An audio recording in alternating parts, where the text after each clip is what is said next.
도적들은 훔친 물건을 제자리에 돌려놓은 다음 법회 장소에 가서 설법을 들었다. 법회는 밤이 깊도록 계속되었고 날이 밝았을 때에야 소나테라는 법상에서 내려왔다.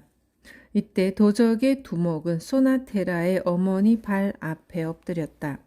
제발 저희들을 용서해 주십시오. 그게 무슨 말이오? 저는 마님을 죽이려고 마님 옆에 앉아 있었습니다. 아, 그랬었소? 나는 당신을 용서해 드리리다. 그러시다면 주인 마님, 마님의 아드님에게 말씀하시어 저희들도 출가하여 비구가 될 수 있도록 해주십시오. 저희는 마님의 아드님을 의지하여 수행자가 되고 싶습니다. 그래서 그녀는 소나테라에게 말했다. 사랑하는 아들이여, 이들은 너의 너그러움과 테라의 설법에 감명을 받고 출가하여 비구교단의 일원이 되고 싶다고 말하고 있소. 그들을 받아들여 주시기 바라오. 좋습니다. 그리하여 소나테라는 그들에게 출가에 필요한 제반 준비를 갖추어 준 다음 각기 수행 제자를 주어 산속으로 들어가 나무 그늘 아래 앉아 마음 집중 수행을 하게 하였다. 이때 부처님께서는 멀리 제따와나 수도원에 계시면서 광명을 놓으시어 그들의 적성에 맞는 수행 주제가 주어졌는지 살펴보시는 한편 부처님께서 마치 그들 앞에 앉아 계시듯이 모습을 낮추시어 다음에 개송 9편을 읊어주시었다.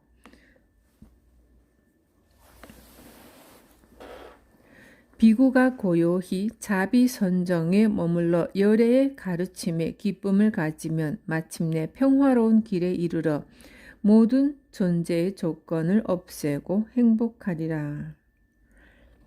비구여, 내 배에 더러운 것을 모두 비우면 너의 배는 가벼워 순조롭게 항해하리라. 또한 감각적인 욕망과 성내는 마음도 부숴버릴지니 그러면 니빠나에 이르게 되리라. 5가지 낡은 얽매임을 끊고 5가지 높은 얽매임을 포기하며 5가지 힘을 개발하라. 비구가 5가지 얽매임에서 벗어나면 진실로 생사의 큰 물결을 거슬렀다 이르리. 비구여, 마음을 집중시켜 선정을 닦아라. 감각적 쾌락에 마음이 흔들리지 않도록 하라. 마음을 놓고 지내면 뜨거운 쇳덩어리를 삼키는 것, 몸에 타는 듯 괴로운 그때에 아, 이것이 진정 두카로구나 하고 울부짖게 되리라. 지혜가 부족한 자에게 선정을 불가능하고 선정의 성취 없이 지혜는 자라지 않는다. 선정과 지혜를 함께 갖추면 그에게 니빠나는 진정 가깝다. 한가하고 고요한 곳에 머물라. 그러면 비구는 마음의 평화를 얻고 천상의 즐거움을 경험하며 바른 진리의 깊은 뜻을 명확히 알리. 5가지 모임의 순간순간 일어나고 사라짐을 언제나 바르게 관찰하면 기쁨과 행복을 얻게 되고 죽음을 초월하는 지혜를 성취하리. 이것이 슬기로운 비구 생활을 시작하여 이 세상을 바르게 살아가는 길이다. 감각기관을 다스림, 적게 얻어도 만족함, 기본적인 기회에 따라 청정하게 살아감. 누구든지 간에 착한 벗을 사귀어 바르게 행동하고 고상하게 살며 겸손하고 진실한 말씨를 쓰면 그로부터 많은 즐거움을 얻고 모든 두카는 끝나리. 부처님의 이 설법 끝에 900명의 비구들 중 100명이 아라하타 팔라를 성취하였다. 개송 377 500비구 이야기. 사와띠 근처에 있는 수도원의 비구 500명이 제따와나 수도원에 계시는 부처님을 찾아뵙고 수행 주제를 받아 각기 좌선하기 위해 숲속으로 들어갔다. 그들은 거기에서 자리를 정해 열심히 수행하다가 자스민 꽃이 아침 일찍 피었다가 해질 무렵이 되면 시들어서 떨어지는 것을 보고 이렇게 결심했다. 우리는 현상 관찰에 전념하여 저 자스민 꽃이 피었다가 시들어 떨어지기 전까지 해탈을 성취하자. 그런 마음으로 열심히 정진하고 있을 때 부처님께서는 제타와나의 간다꾸띠에 계시면서 신통력으로 그들을 살펴보시고 오색 광명을 보내시어 부처님께서 마치 그들 가까이에 계신 듯이 보이게 하시었다. 그런 다음 부처님께서는 이렇게 설법하시었다. 비구들이여, 자스민 꽃이 한 번 시들어 떨어지면 다시 되붙을 수 없듯이 너희도 너희의 모든 번뇌와 망상, 온갖 청정치 못한 것들을 다 제거하여 다시는 붙지 않도록 함으로써 생사윤회의 고통으로부터 벗어나거라. 그리고 부처님께서는 다음 개성을 푸시었다.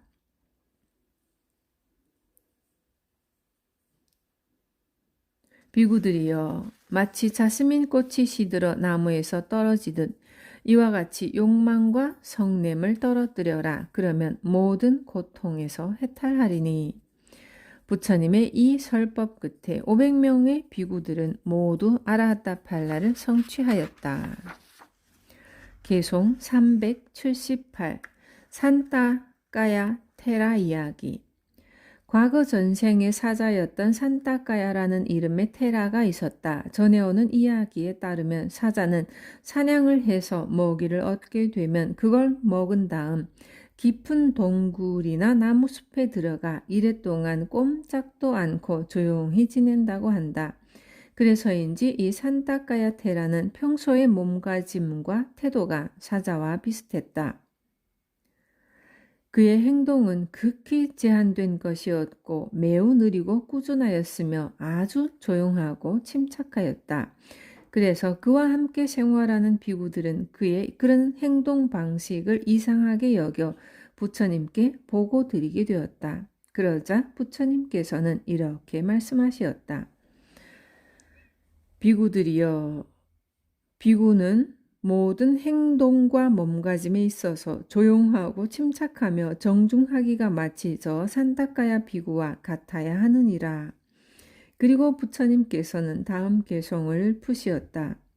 한 비구가 있어 그 행동은 고요하고 말씨도 고요하며 생각은 평온하게 집중되어 있고 세상의 모든 즐거움을 포기해버렸다면 그를 가리켜 진실로 침착한 수행자라 부를만하다. 부처님의 이 설법 끝에 산타까야 테라는 곧 아라하타팔라를 성취하였다. 개송 379, 380 난갈라꿀라 테라 이야기. 이름이 참 어렵다. 난갈라는 가난한 사람으로 농장에서 품팔이를 하며 하루하루 살아가고 있었다. 어느 날 그는 낡은 옷을 입은 모습으로 쟁기를 어깨에 메고 소를 몰아 논으로 가고 있었다. 그는 도중에 비구들과 마주쳤다. 이때 한 비구가 그를 가엾게 여겨 이렇게 말했다. 여보시오, 만약 당신이 이런 식으로밖에 살아갈 수 없다면 왜 비구가 되지 않는게요? 그러자 놀란 난갈라가 대답했다. 테라시오, 그렇다면 저같이 품팔이나 하는 가난한 농사꾼도 비구가 될 수 있단 말입니까? 그렇소. 당신이 원한다면 내가 당신을 비구로 만들어 주리다. 그렇습니까? 난갈라는 기뻐서 외쳤다. 좋습니다. 저를 비구로 만들어 주십시오. 그 테라는 곧 난갈라를 수도원으로 데리고 가서 손수 목욕을 시키고 새 옷을 입혀 수도원에 머물게 했다가 마침내 비구로 출가시켜 주었다. 이때 테라는 그에게 그가 전에 입던 낡은 옷과 쟁기를 묶어서 수도원 근처에 있는 큰 나무에 매달아 놓으라고 지시했다. 그는 비구가 된 뒤 난갈라꿀라, 즉 쟁기꾼이라는 이름으로 불리었다. 비구가 된 난갈라는 수도원에서 별 걱정 없이 먹고 자는 생활을 한참 하게 되자 마침내는 그것도 시들해져서 수도원 생활에 실증을 내게 되었다. 그런 마음이 더욱 깊어져 견딜 수 없는 지경에 이르자 그는 중얼거렸다. 이런 마음으로 신자들의 정성어린 공양을 받으며 지낼 수는 없다. 그는 잠시 생각한 다음 전에 자기가 입던 낡은 옷과 쟁기를 매달아둔 큰 나무 밑으로 갔다. 그는 거기에서 이런 말로 자신을 꾸짖었다. 이 부끄러움을 모르는 놈아, 만족함을 모르는 놈아, 그래 너는 고작 이 낡은 옷을 다시 입겠다는 거냐. 그래서 사회로 돌아가 다시 남의 고용살이나 하겠다는 거냐. 아, 이 어리석은 놈아. 그는 이런 말로 자기를 꾸짖어 옛날로 돌아가고 싶어하는 마음이 사라지자 수도원으로 돌아왔다. 그렇지만 며칠이 지나자 다시 비구 생활이 불만스러워지는 것이었다. 그러자 이번에도 그는 그곳으로 가서 자기를 준엄하게 꾸짖었다. 그는 비구 생활에 불만을 느낄 때마다 이런 식으로 자기를 다스렸다. 그러자 그가 자주 큰 나무 밑에 가는 것을 알게 된 동료 비구들이 그에게 묻는 것이었다. 형제여, 왜 거기에 자주 가십니까? 테라시여, 저는 스승을 찾아 거기에 갑니다. 그 후 오래지 않아 난갈라테라는 아라하타팔라를 성취하였다. 그리하여 그는 이제 다시는 그곳에 가지 않았다. 그래서 비구들이 의아하여 그에게 물었다. 난갈라테라여, 이제는 왜 그 나무 밑에 가지 않습니까? 이제는 스승에게 가지 않는구려. 그렇습니다. 전에 내가 세상을 그리워할 때 나는 스승에게 자주 갔었습니다. 그렇지만 이제 나는 세상과 관련하여 더 이상 아무 미련이 없습니다. 그러자 비구들은 부처님께 가서 이렇게 사료했다. 부처님이시여, 난갈라 비구는 진실을 말하고 있지 않습니다. 그는 거짓말을 하고 있습니다. 그러자 부처님께서는 이렇게 대답하시었다. 비구들이여, 그가 말한 것은 사실이니라. 열애의 아들은 자기 자신을 잘 꾸짖고 경책하여 최고의 목표에 도달하였느니라. 그리고 부처님께서는 다음에 개송 두 편을 푸시었다. 오 비구여, 스스로 너 자신을 훈계하고 점검하라. 그리고 이 같은 방법으로 너 자신을 보호하고 마음을 집중시켜 나가라. 그러면 너는 행복하게 살아갈 수 있으리라. 자기야말로 진정 자기의 의지처, 어찌 다른 사람을 의지처로 삼으랴. 자기야말로 진정 자기의 안식처, 그러므로 자기 자신을 잘 보살피라. 마치 장사꾼이 양말을 다루듯이. 개송 381 바칼리 테라 이야기. 바칼리는 사와띠에 사는 한 브라흐민의 아들이었다. 그는 나이 20살 때 사와띠 성내에서 탁발하는 부처님을 뵙고 그 거룩하고 아름다우며 기품에 넘치는 상호에 감탄을 금할 수 없었다. 그는 자기 자신의 용모에 대해 불만을 지니고 있었는데 부처님을 뵙자 이런 생각이 들었다. 저렇게 거룩하신 분을 항상 바라볼 수 있다면 얼마나 좋을까. 그래서 그는 마침내 가정을 떠나 비구가 되었다. 비구가 된 바칼리는 언제나 부처님을 가까이에서 우러러 볼 수 있는 곳에 있으면서 부처님만 바라볼 뿐 좌선이라든가 경전을 배우고 독송하는 일은 등한시하였다. 그는 자기의 거의 모든 시간을 부처님을 우러러 보는 일에 다 바치고 있었던 것이다. 부처님께서도 이 같은 사실을 알고 계시었지만 부처님께서는 그에게 적당한 인연이 성숙되기를 기다리시며 그의 행동에 대해 별다른 경책은 하지 않으시었다. 그러다가 얼마의 시간이 흘러 이제는 빨리 비구에게 법을 설해야 할 때가 되었다고 생각하신 부처님께서는 이렇게 말씀하시었다. 바칼리 비구여, 소위 열애의 몸이라고 불리우는 이것은 온갖 부패물로 가득 찬 것에 지나지 않으니라. 내가 이 몸만을 일심으로 바라봄으로써 무슨 이익이 있겠느냐. 바칼리여, 단마를 보는 자가 진실로 열애를 보느니라. 그러나 부처님의 이 같은 경책에도 불구하고 바칼리 비구는 부처님에 대한 애착에서 벗어나지 못했다. 그는 될 수 있는 한 부처님을 우러러 볼 수 있는 곳에 머물면서 수행은 하지 않았다. 그리하여 부처님께서는 이 비구가 큰 충격을 받지 않고서는 당신에 대한 애착을 버릴 수 없으리라 생각하시었다. 이때 마침 우기안거가 가까워 왔다. 그래서 부처님께서는 조용한 곳에 가시어 왓사를 보내시기로 결정하시면서 박할리 비구에게는 너는 여기에 남아 안거를 보내도록 하여라 라고 말씀하시었다. 그리하여 청천벽력과 같은 이 말씀 때문에 박할리 비구는 우기안거 3달 동안 한 곳에 갇히어 부처님을 우러러 볼 수가 없게 되고 말았다. 그는 탄식했다. 아, 이제 나는 부처님을 우러러 볼 수도 말씀을 들을 수도 없게 되었구나. 그는 비감에 사로잡혔고 마침내 이런 상태로 더 살아서 무엇하겠느냐 는 마음이 들었다. 그는 영축산 꼭대기에서 떨어져 머리를 골짜기에 쳐박고 죽으리라 결심했고 그는 산으로 올라갔다. 이때 부처님께서는 박할리 비구가 절망적인 마음이 되어 세상을 버리려는 것을 아시었다. 부처님께서는 당신께서 이 비구에게 위로를 베풀지 않으면 그는 도를 성취할 기회를 이루리라 생각하시었다. 부처님께서는 곧 그에게 광명을 보내시고 그 광명 속에서 부처님이 바로 박할리 비구 앞에 계시는 듯이 모습을 나투시었다. 그러자 박할리 비구는 절망적인 생각을 씻은 듯이 잊게 되었다. 그때 그에게는 비할 바 없는 환희심이 샘솟는 것이었다. 그런 박할리 비구에게 부처님께서는 다음 개성을 읊으시었다. 기쁨과 만족이 가득한 그대여 열애의 가르침에 대해 완전한 믿음을 지닐지어다. 그리하면 평화로운 피안에 이를지니 그때 존재는 정멸하여 완전한 행복을 이루리로다. 부처님께서는 계속하여 자비의 손을 박할리 비구에게 내미시어 다시 개성을 읊으시었다. 오너라 박할리여 두려움 없이 열애를 올려다 볼지니라. 마치 늪에 빠진 코끼리를 건져 올리듯 열애는 너를 건져 올리리라.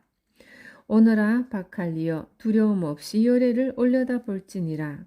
마치 아수라의 깊은 골짜기에서 태양이 풀려나듯 열애는 너를 풀어주리라. 오너라 박할리여 두려움 없이 열애를 올려다 볼지니라. 마치 아수라의 깊은 골짜기에서 달이 풀려나듯 열애는 너를 풀어주리라. 그러자 박할리 비구는 기뻐서 생각했다. 아, 열애께서 나에게 오너라라고 말씀하시고 계시는구나. 이에 생각이 미쳤을 때 그의 온몸에는 기쁨이 충만해 왔다. 그는 잠시 어떻게 하면 여기에서 부처님이 계시는 제타와나 수도원까지 갈 수 있을지를 생각해 보았다. 그리고 다음 순간 부처님의 상호와 개송의 내용을 생생하게 기억하면서 그는 허공으로 자기 몸을 솟구쳤다. 그런 다음 허공 가운데서 부처님으로부터 들은 개송을 제삼 음미하였고 또 그 음미로부터 우러나오는 기쁨을 잘 다스렸다. 그러는 동안에 그는 마침내 신통력까지 갖춘 아라한의 경지를 성취할 수 있었다. 그는 부처님의 공덕을 찬탄하면서 제타와나 수도원의 간다구띠 뜰 앞에 내렸다. 그리고 그는 거기에서 부처님으로부터 부처님에 대한 신심에 있어서 으뜸가는 제자로 선언되었다.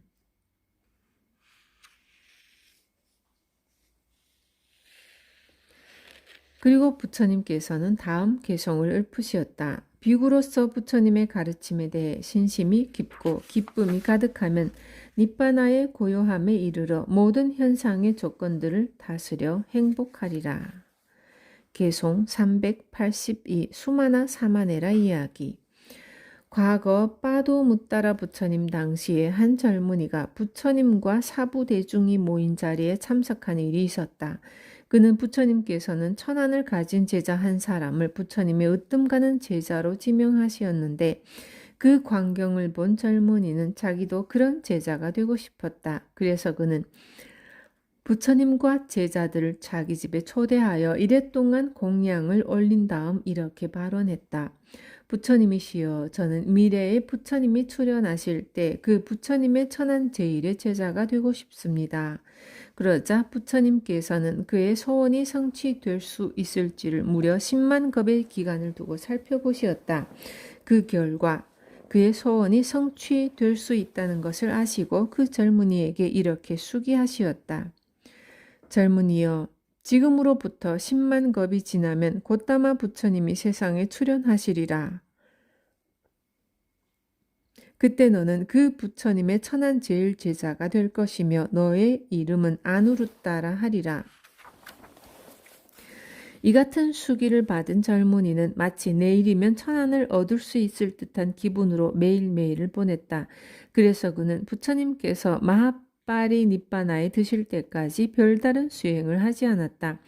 그러다가 부처님께서 마하빠리 니빠나에 드시자 당황하여 부처님의 제자들에게 어떻게 공덕을 쌓아야 천안을 얻을 수 있을지 물어보았다. 그러자 비구들은 대답하기를 부처님의 사리탑 주위를 돌면서 매일같이 공양을 올리라고 일러주었다. 그는 비구들이 일러준 대로 행했다. 그 젊은이는 거기서 생명을 다하자 천인으로 태어났다. 그리고 그 뒤로 10만 겁을 보낸 다음 베나레스 시의 가난한 집에 태어났다. 그는 시의 재정관 집에 풀을 베어다 대주는 일꾼이었다. 그래서 그는 안나바라라고 불렸는데 재정관의 이름은 수마나였다. 수마나 재정관은 시에 자주 헌금을 하는 시의 유력자였다. 어느 날 우빠리따라는 명호를 가진 빠체카 부탁께서 간다마나다라라는 곳에서 이랫동안에 니로다사마파티에서 일어나시었다. 니로다사마파티는 선정 중에서 가장 심오한 것으로 이 선정에서 깨어나신 성자에게 처음으로 공양을 올린 사람은 큰 공덕을 받게 마련이었다. 빠체카 부타는 생각하시었다. 내가 어느 누구에게 이 공덕의 기회를 주는 것이 좋을까? 그 결과 빠체카 부타는 이런 결론에 이르시었다. 이 공덕의 기회를 안나바라에게 주는 것이 좋겠다. 마침 안나바라는 숲에서 풀을 베어 집으로 올 시간이니 나는 어서 그에게 가야겠다. 이렇게 생각한 빠체카 부탁께서는 밧다를 드시고 안나바라 앞에 나타나시었다. 안나바라는 빠체카 부타의 밧다에 음식이 없는 것을 알자 여쭈었다. 아직 음식을 탁발하시지 못하셨습니까? 이제 음식을 받으려 하노라. 복 많은 사람이여. 그러시다면 잠시만 기다려 주십시오. 안나바라는 가지고 오던 풀단도 던져버리고 곧장 집으로 달려가서 아내에게 말했다. 여보, 내 아침밥이 준비됐소. 아직 덜 됐어요. 하지만 곧 다 될 거예요. 안나바라는 아내에게 준비를 당부하고 나서 즉시 빠체타 부탁에 돌아와 밧다를 받아들고 집으로 돌아오면서 이렇게 생각했다. 지금까지 내가 공양을 올리려고 할 때마다 내게는 공양 올릴 음식이 없었다. 그리고 내게 공양 올릴 음식이 있었을 때는 공양을 받아주실 분이 없었다. 그런데 이제 음식도 있고 공양 올릴 분도 있다. 나는 참으로 운이 좋은 사람이다. 이렇게 생각하면서 그는 집에 돌아와 기쁜 마음으로 빠체카 부탁의 음식을 공양했다. 그 다음 그는 이런 원을 말씀드렸다. 빠체카 부처님이시여, 제가 오늘 올린 공양 공덕으로 이후 제가 가난에서 벗어나 다시는 없다라는 말을 모르고 살게 해주십시오. 그러자 빠체카 부탁께서는 감사의 축원과 함께 복 많이 받아라, 반드시 그같이 되리라 하시고 당신께서 머무는 곳으로 돌아가시었다. 이때 재정관 수마나의 집을 지키고 있던 신장은 안나바라가 빠체카 부탁에 공양 올린 것을 알고 기뻐하며 3번 박수를 치고 외쳤다. 아, 최고의 공양이다. 우빠리따 빠체카 부탁에 올린 안나바라의 공양은 실로 최고의 공양이다. 이 소리를 들은 재정관 수마나는 물어보았다. 당신은 내가 시청에 많은 공양을 올리는 것을 보지 못했소? 그런데도 별로 칭찬이 없더니 왜 그렇게 소란스럽소? 신장이 대답했다. 내가 박수를 친 것은 당신 공양을 찬탄해서가 아니오. 나는 안나바라가 우빠리따 빠체카 부탁에 올린 공양을 찬탄하고 있었소. 그래서 수마나는 신장에게 자세한 전말을 물었고 마침내 그 내용을 알아냈다. 그는 감탄한 나머지 이렇게 말했다. 아, 참으로 훌륭하구나. 나는 이제껏 많은 공양을 올렸지만 한 번도 신장의 박수를 받아보지 못했는데 안나바라는 내 집에서 일하는 일꾼에 불과하지만 단 한 차례의 공양만으로 신장의 박수를 받고 그를 기쁘게 하다니 나는 적당한 금액으로 그가 올린 공양을 사야겠다. 재정관 수마나는 곧 안나바라를 불러서 이렇게 물어보았다. 여보게, 자네는 오늘 어떤 분에게 공양을 올린 적이 있나? 네, 주인님. 저는 오늘 제 몫의 음식을 우파리타 빠째가 부탁에 공양 올렸습니다. 수마나 재정관은 준비한 돈을 내밀었다. 그런가? 그러면 여기 돈이 있으니 이것을 가지게, 그리고 그 공양의 공덕을 나에게 양보하게나.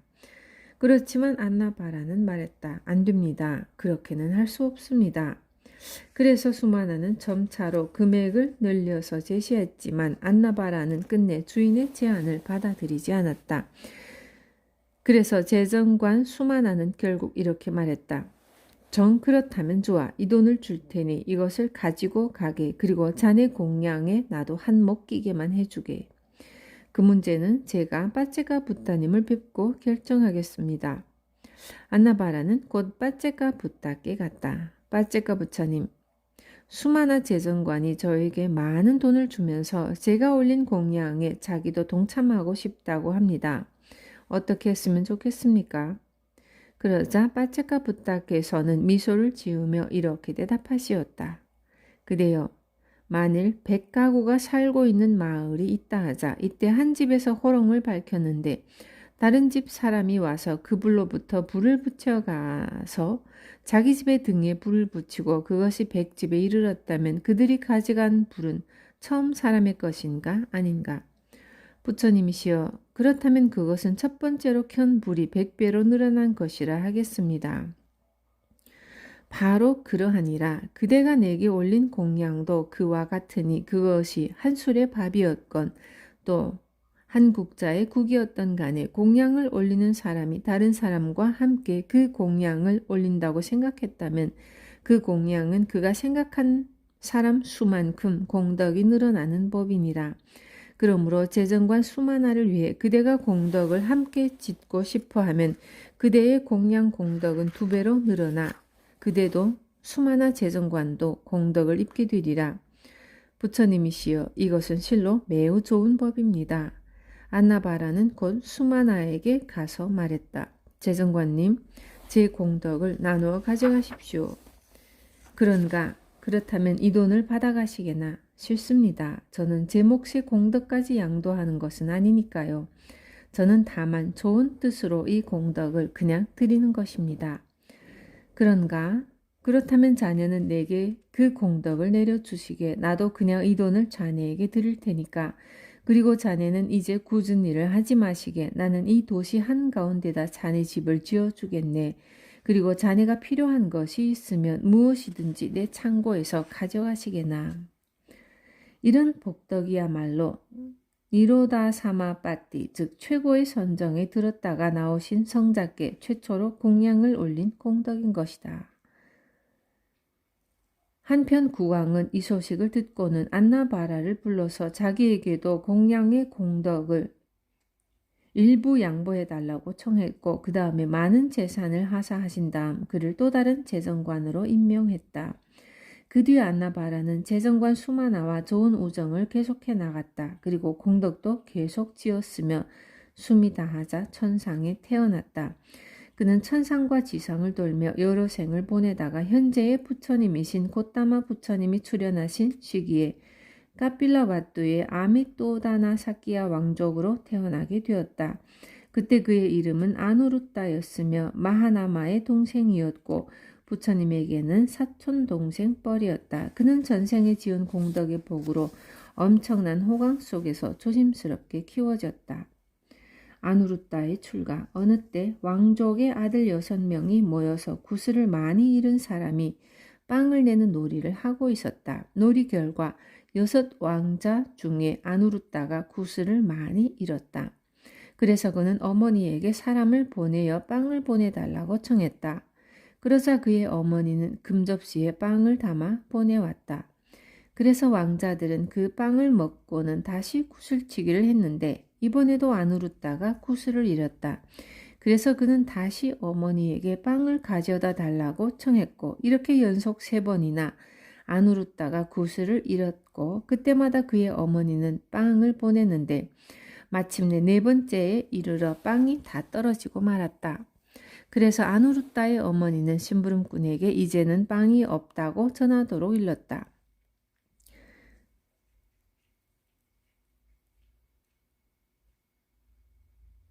그러자 어머니로부터 그 말을 전해 들은 안우르다는 없다 빵이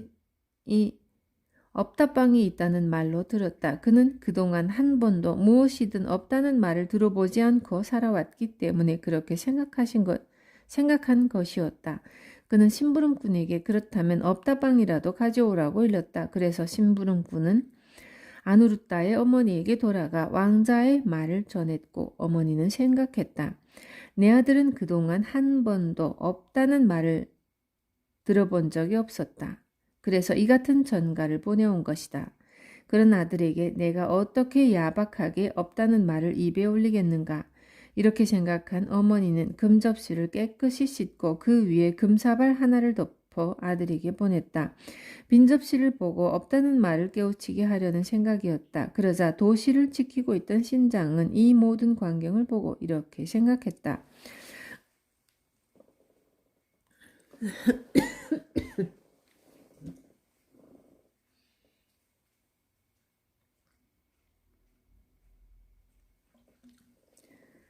아누르타 왕자님은 과거 전생에 안나바라라는 이름으로 우빠리따 빠체카 부탁에 공양을 올린 적이 있었다. 그때 안나바라는 앞으로 없다는 말을 모르고 살게 해달라는 원을 말씀 올렸었다.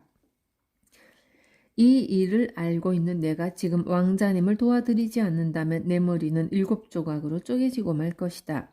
그래서 신장은 그 빈 접시에 천상의 빵을 잔뜩 넣어 주었다. 그래서 심부름꾼이 도착하여 사발을 열었을 때는 이미 그 빵의 진기한 향기가 나와 전 도시를 진동시키고 있었다. 그리고 빵을 먹은 사람은 미각신경이 극도로 황홀해지면서 몸 전체에 전율을 느꼈다. 그러자 아누르타는 생각했다.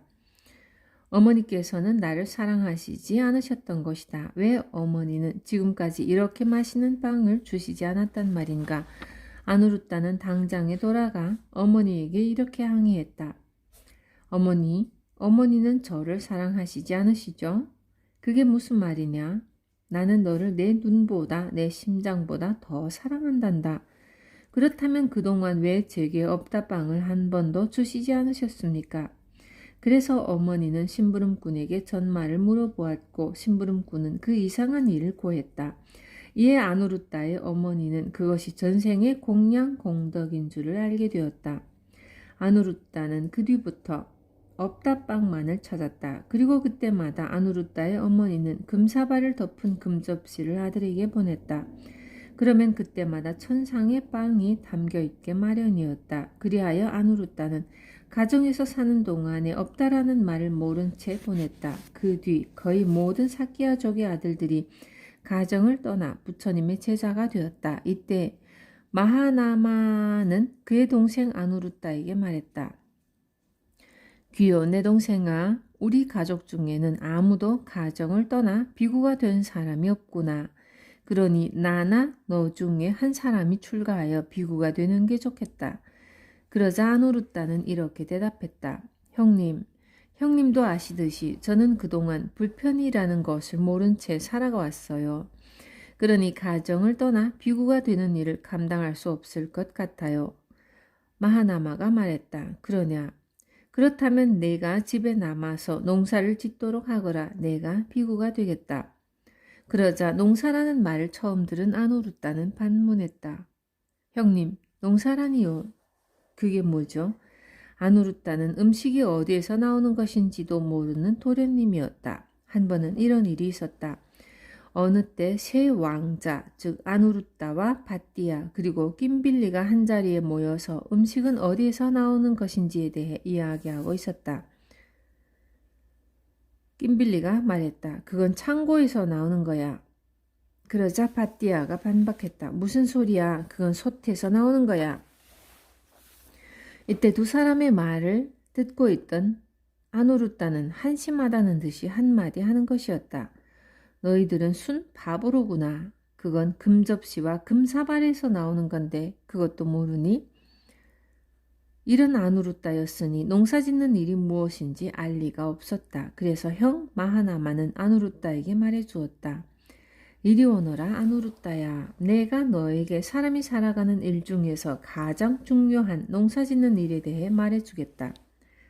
마하나마는 동생에게 먼저 쟁기로 논을 가는 일에서부터 농사를 짓기 위해 해야만 하는 여러 가지 일에 대해 자세하게 설명해 주었다. 그러자 끊임없이 계속되는 농산일에 대한 설명을 다 듣기도 전에 아누루따는 진력을 냈다. 그는 말했다. 형님, 저는 그런 가정생활이라면 도저히 해낼 수 없을 것 같아요. 저도 가정을 떠나 비구가 되겠습니다. 그리하여 아누루따는 다른 사키아 족의 왕자들과 함께 아누비아 망고 동산에 머무시는 부처님을 찾아뵙고 비구가 되었다. 그는 비구가 된 다음 부처님의 바른 수행법에 따라 열심히 수행했고 마침내 과거와 미래로 자유롭게 거슬러 올라가 무슨 일이든 알 수 있는 그리고 세상 어느 곳에서 일어나는 일이라도 다 알 수 있는 천한을 얻었다. 그리하여 그는 일천세계를 관찰하기를 손바닥 위에 얹어놓고 보듯 하였다. 그는 자신의 마음의 경계를 읊은 것으로 이런 개송이 있다. 나는 내 과거 생을 알았고 나는 천한을 얻었네. 나는 삼세의 지혜를 얻었고 나는 신통도 이루었네. 나는 이제 부처님의 바른 가르침을 완전하게 깨달았네. 이렇게 모든 일을 다 마친 아누루따 테라는 혼자 생각해 보았다.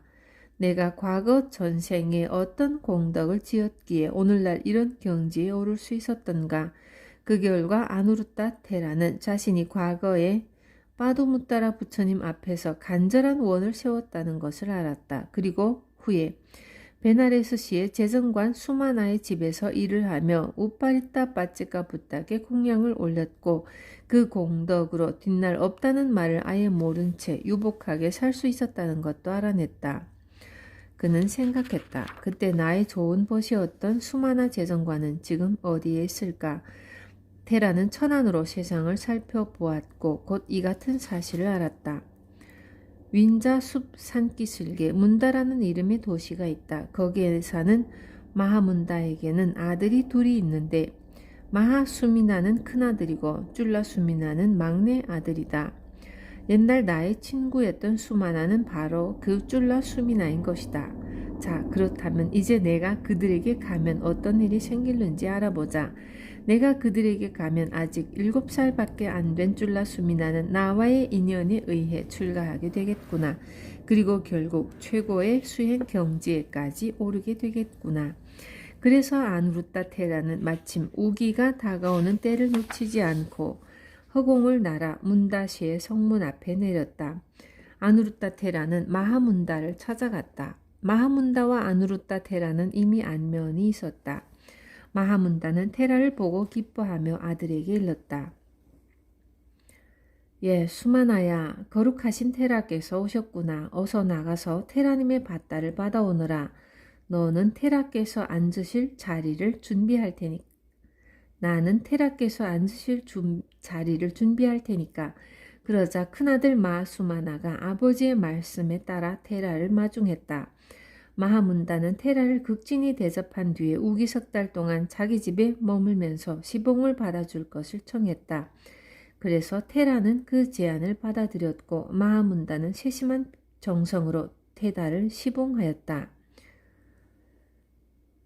마침내 우기 안거가 다 끝나고 마하빠와라나가 다가왔다. 마하빠라와나란 우기 석 달 동안 비구들 간에 좋았던 일과 나빴던 일을 스스로 고백하고 용서를 구하는 아름다운 성단의 의식으로 우기 안거가 끝나는 날, 즉 음력 9월 보름날에 있었다. 그래서 그날은 많은 비구들이 각 지방으로부터 부처님이 계시는 수도원으로 모여들었다. 그래서 아누루따 테라도 떠날 준비를 하고 있었는데 마하문다가 테라 앞에 당밀로 만든 큰 초와 기름, 쌀 등 공양물을 갖다 놓고 이렇게 말했다. 테라님, 이 공약물을 받아주십시오. 아니요, 그동안 시봉해준 것만으로도 고맙소. 이것은 대수롭지 않은 공약물에 불과합니다. 제발 저의 작은 성의를 거절하시지 말아주십시오. 아닙니다. 테라님, 왜 굳이 공약물을 거절하시는지요? 사실을 말한다면 제가 신저요. 내게는 나를 시봉할 사마네라가 없기 때문이라오.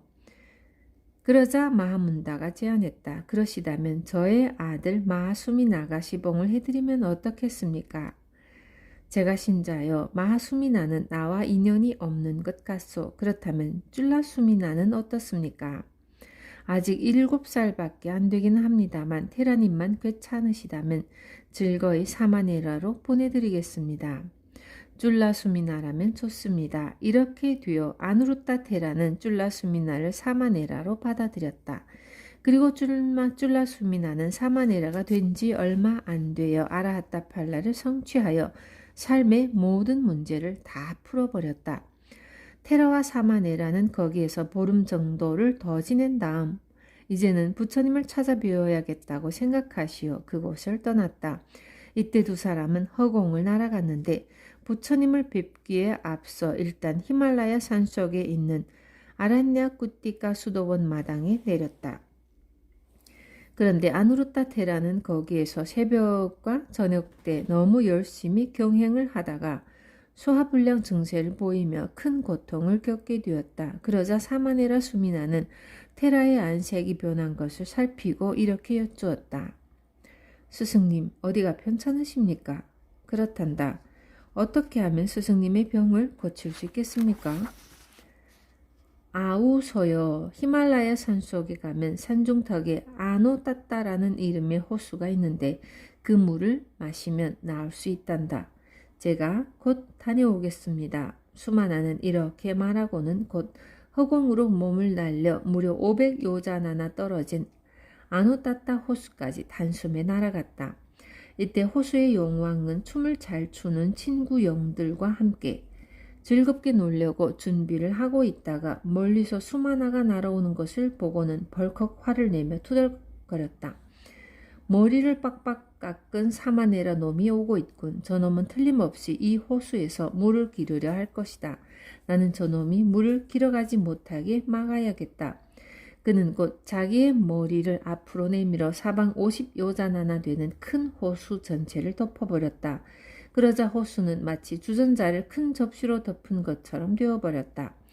호수에 도착한 수마나는 용왕이 화가 난 것을 알고 이렇게 말했다.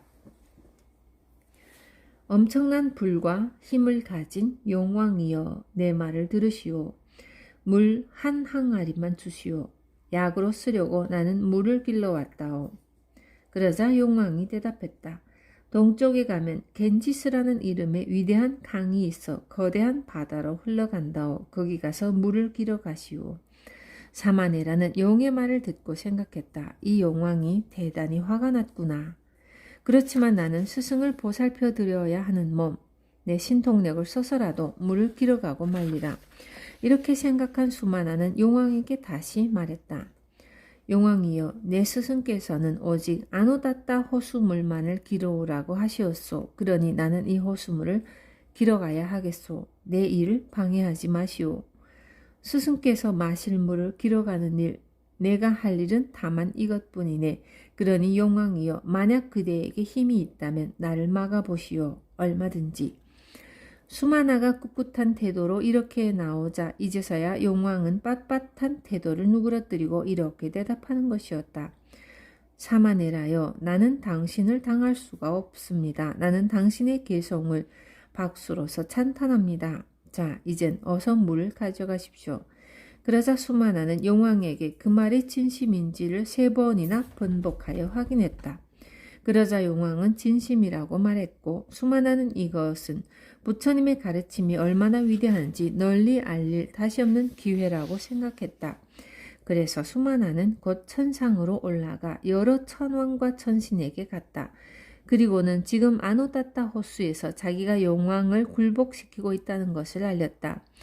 그리하여 사천 왕들과 사까, 야마, 산뚜시타, 빠라님미따 등의 천왕을 비롯하여 많은 천상세계의 천왕들과 천인들이 아노따따 호수 위에 내려왔다. 그들이 다 모이자 사마네라 수마나는 허공중에 버티어 서서 용왕에게 다시 한번 물었다.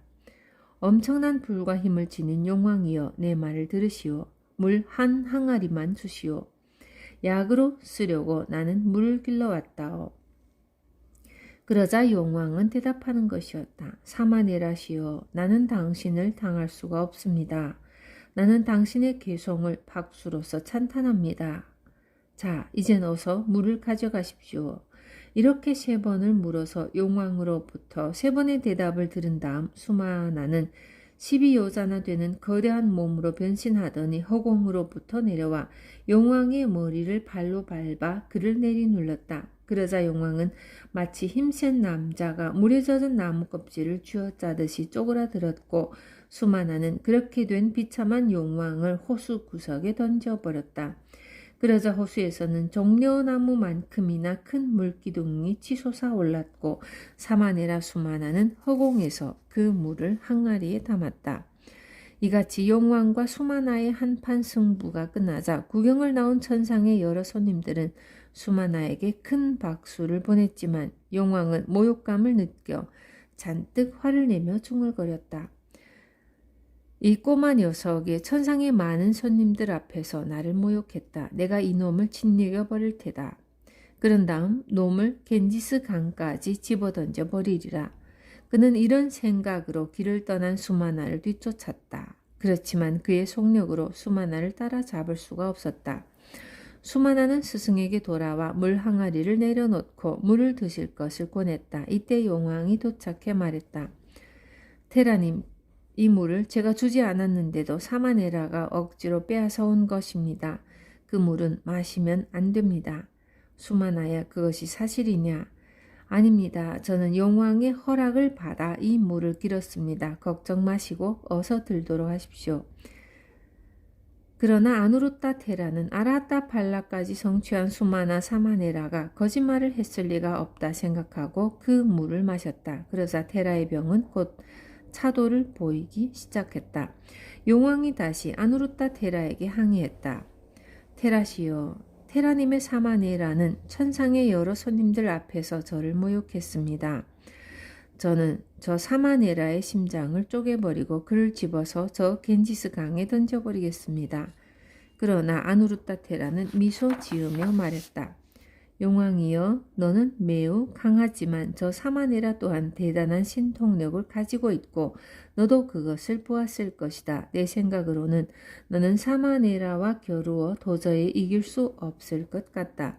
빨리 여기서 화해하고 그냥 돌아가는 것이 어떤가? 이것이 천한제일인 아누루따 테라의 말이었으므로 용왕도 수긍할 수밖에 없었다. 용왕은 이미 사마네라의 위력을 잘 아는 터였기 때문이기도 했다. 그는 수치심 때문에 감정을 이기지 못하고 사마네라를 추격해 오기는 했지만 아무래도 자기가 수마나의 적수가 되지 못한다는 것을 잘 알고 있었다. 그래서 그는 아누루따 테라의 권유를 받아들여 사마네라 수마나와 화해했다. 그리고 그와 친구가 되기로 하고 이렇게 말했다. 사마네라님, 이제부터는 아노따따 호수물이 필요하시거든 수고스럽게 직접 오시지 말고 사람을 보내주십시오. 그러면 제가 물을 가지고 오겠습니다. 이런 일이 있은 다음 아누루따 테라와 사마네라 수마나는 여행을 계속하여 부처님이 계시는 곳에 도착했다. 이때 부처님께서는 위사카가 헌납한 뿌빠라마 수도원에서 테라와 사마네라를 기다리고 계시었다. 테라와 사마네라가 도착하자 여러 비구들이 나와서 인사를 하며 테라의 받다를 받아들였다. 그런데 이들 중 몇몇 비구가 어린 수마나의 귀를 잡아당기거나 머리를 쓰다듬으면서 아주 짓궂게 굴었다. 예, 이 앙증맞은 사마네라야, 어때? 이 생활이 힘들거나 지루하진 않으냐? 이때 부처님께서 그 광경을 보고 비구들이 사마네라 수마나의 경지를 모르고 저런 짓을 하고 있는데 이들에게 사마네라의 진가를 알려주어야겠다고 생각하였다. 이때 아누루따 테라는 부처님 가까이 가서 부처님께 인사를 올리고 그 곁에 앉았다. 부처님께서는 테라에게 매우 친절한 태도를 보이신 다음 아난다 테라에게 말씀하시었다. 아난다여, 열에는 아누타타 호수의 물로 발을 씻고 싶구나. 누구든지 사마네라 한 사람을 시켜서 물을 길어오게 하여라. 그래서 아난다 테라는 사마네라들을 불러 모았다. 그리고 그 중에 가장 나이가 많은 사마네라에게 부처님의 뜻을 전하고 아누타타까지 갔다 오라고 말했다. 그러나 그는 자기로서는 그 일을 감당할 수 없다고 말했다. 그 다음에 나이 순으로 심부름을 할 수 있는 사람을 찾았지만 아무도 자신 있게 나서는 사람이 없었다. 물론 그 중에는 아라한과를 성취하고 신통력을 갖춘 사마네라들도 있었다. 그러나 그들은 이 아름다운 기회가 수마나를 위해서 준비되고 있다는 것을 알고 있기 때문에 사양한 것이었다. 그리고 다른 사마네라들은 자기들의 능력이 부족하여 나서지 못하고 있었다.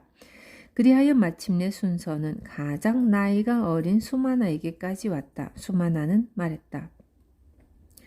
부처님께서 꼭 제가 물을 길어오기를 원하신다면 가도록 하죠. 수마나는 부처님께 나아가 여쭈었다.